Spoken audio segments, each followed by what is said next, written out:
Hey everyone, it's me, Arthur Kade, and tonight we're on the red carpet at the Sunshine Landmark Cinema for the New York premiere of The Diary of a Teenage Girl.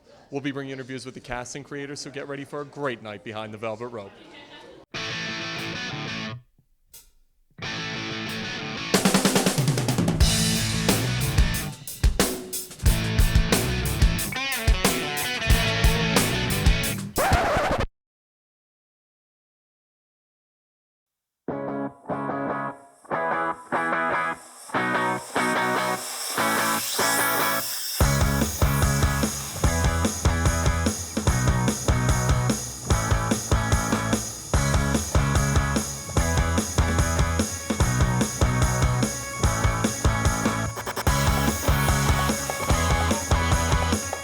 Bel Powley, just congratulating you. You're amazing in this movie. Thank The movie's you. amazing.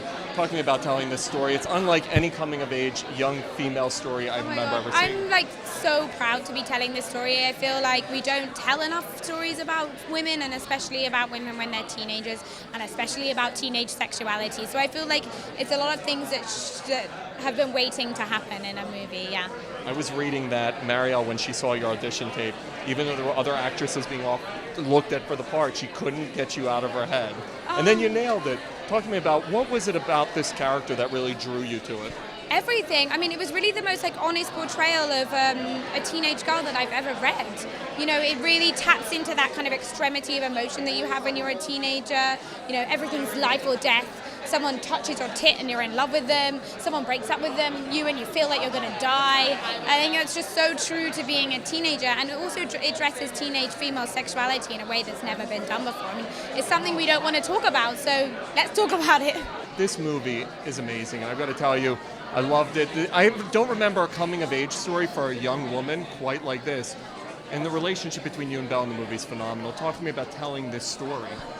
Well, that was kind of my reaction when I first read the script. And then I felt bad because I was like, why have I not seen this before? Because there's been so many great coming-of-age stories from a young boy's point of view, from his perspective, that are direct and honest and unapologetic. But when it comes to girls, it's quite stigmatized, their sexuality and their journey as teenagers. So it was just really refreshing to read something where a teenage girl was actually talking and thinking about sex and not just waiting for that knight in shining armor to come and rescue her. And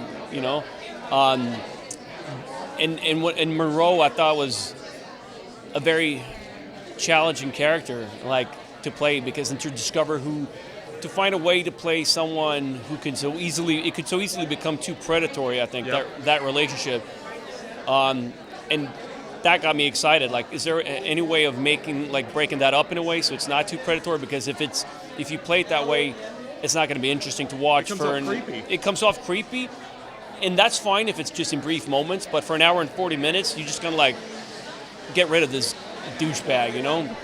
So it was just interesting trying to find a way into the character and the relationship where you can have moments where they're actually connecting on a beautiful level, and you as an audience member watching it might even root for them for a brief moment, and then it gets more interesting and more conflicted in a way.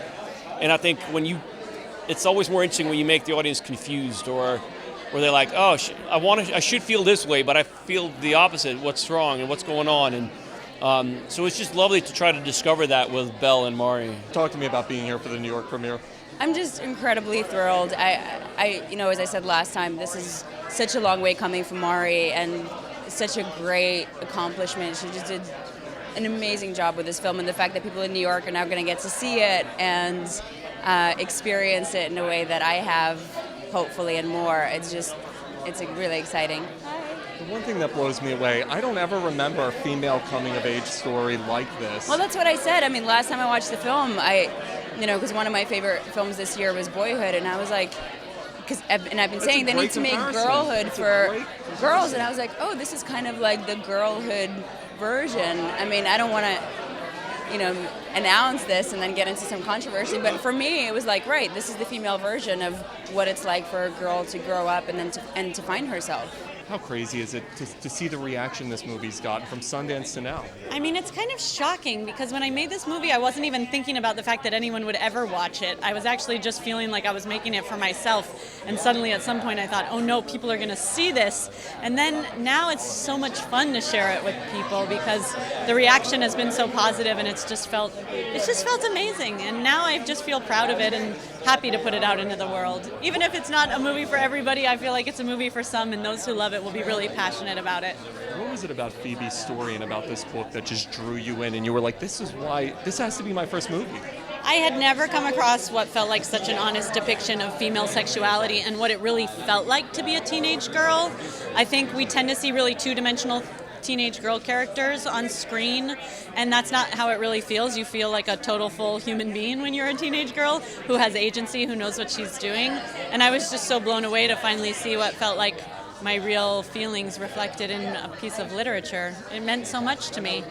Huge fan of this movie, man. You're EPing this thing. Talk to me about getting involved with it. Such a brilliant, brilliant movie. Well, I got involved in it 16 years ago when I met my wife at UCLA, the School of Theater, Film, and Television. No, this was something that Mari had in her mind the moment that she read the book. Her sister gave it to her about 7 years ago. She did it as a play in New York, as an off-Broadway thing. And it's been a story that she's wanted to tell since she read the book.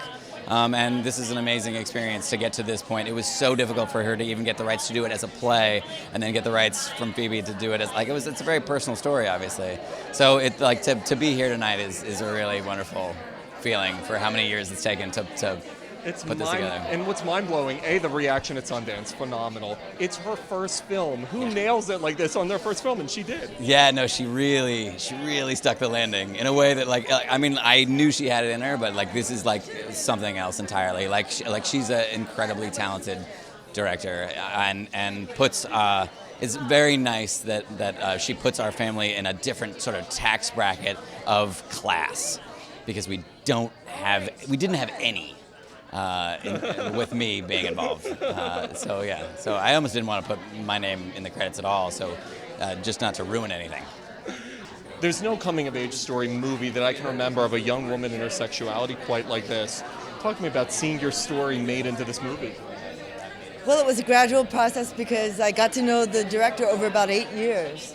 And other authors have told me, they weren't bitter about their adaptations, and they said to me, you'll be lucky if you're not embarrassed by this film.